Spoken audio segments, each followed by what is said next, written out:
किसान भाइयों, जैसे कि आप सभी को पता होगा कि धान की फसल में यूरिया खाद डालने के कुछ दिनों बाद ही पत्ती लपेटक और तनछेदक कीटों के आने का खतरा रहता ही है। तो इसके लिए हम क्या करते हैं कि यूरिया खाद डालने के कुछ दिनों बाद ही कीटनाशक की स्प्रे करते हैं, जो कि सही भी है। और अगर हम यूरिया खाद में ग्रेनुअल कीटनाशक जैसे कि रिजेंट अल्ट्रा, फटेरा या विटाको, इनमें से कोई भी एक कीटनाशक यूरिया खाद में मिलाकर टॉप ड्रेसिंग करते हैं तो बाद में हमें कीटनाशक का इस्तेमाल कम से कम करना पड़ता है, क्योंकि ये सब जितने भी ग्रेनुअल कीटनाशक होते हैं ये पौधों की जड़ों के द्वारा पूरे पौधों में फैल जाते हैं, जिससे कि तितली नुमा कीट अंडे देगा तो इसके अंडे से कीट नहीं निकलेंगे, मतलब अंडा नहीं बनेगा। क्योंकि अगर हमने ग्रेनुअल कीटनाशक डाला होगा तो, और इन कीटों का पता कैसे करें, तो इसके लिए हमें खेत में जाकर देखना है कि अगर तितली नुमा पतंगे दिखाई दे रहे हैं तो हमें समझ लेना चाहिए कि हमारे खेत में पत्ती लपेटक और तनाछेदक कीटों का प्रकोप होने वाला है। और ये ग्रेनुअल कीटनाशक डालने के 2 से 3 दिन बाद दवा पूरे पौधों में अच्छे से फैल जाती है। और अगर तितली नुमा कीट अंडे देगा या फिर कीट अंडे से बाहर आ जाए और बाद में हमने ग्रेनुअल कीटनाशक का प्रयोग किया होगा, तो कीट जब दवा वाले पौधे को खाएगा तो पौधा जहरीला होगा, फिर पौधे को नुकसान नहीं करेगा और बाद में अपने आप ही भूख से मर जाएगा।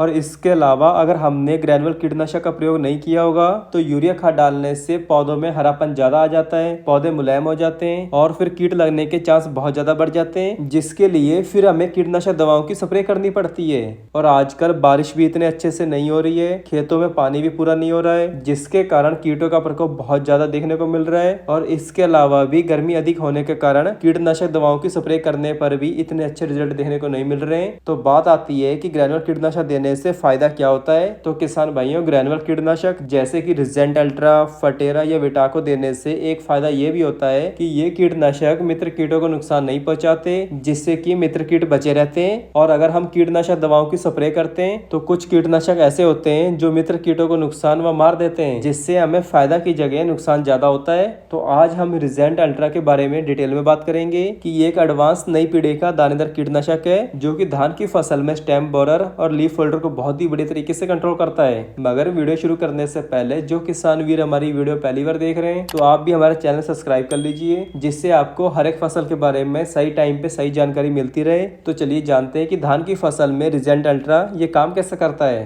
तो सबसे पहले बात करते हैं कि रिजेंट अल्ट्रा में टेक्निकल की। तो किसान भाइयों, रिजेंट अल्ट्रा में टेक्निकल आता है फिप्रोनिल 0.6% जीआर, मतलब ग्रेनुअल फॉर्म में आता है। और जो पहले रिजेंट जीआर के नाम से आता है उसमें टेक्निकल आता था फिप्रोनिल 0.3% जीआर, मतलब रिजेंट अल्ट्रा में थोड़ी ज्यादा पावर है। और इसका प्रयोग करते समय खेत में पानी रुका होना चाहिए, जिससे कि ये दवा पानी में आसानी से घुलकर जड़ों के द्वारा पूरे पौधों में समा जाती है। इससे हमें इस दवा के बहुत अच्छे और लंबे समय तक रिजल्ट देखने को मिलते हैं। इसके अलावा ये हमारी फसल की जड़ों का बेहतर विकास करता है, जिससे मिलते हैं अधिक कल्ले और अधिक मुनाफा।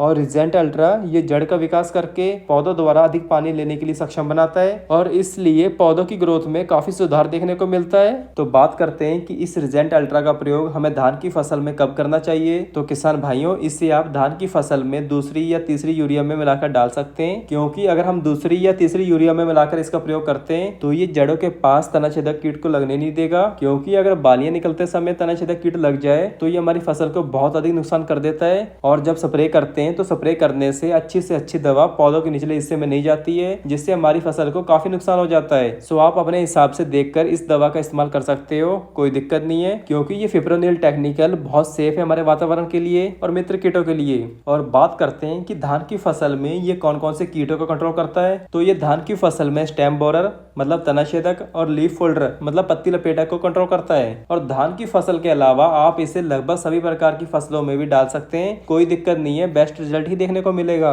और बात करते हैं कि धान की फसल में इसकी सही मात्रा क्या रहेगी। तो धान की फसल में इसकी सही मात्रा है 4 kg प्रति एकड़। तो किसान वीरों, यही सब कुछ था कि धान की फसल में रिजेंट अल्ट्रा कीटनाशक के बारे में। धन्यवाद।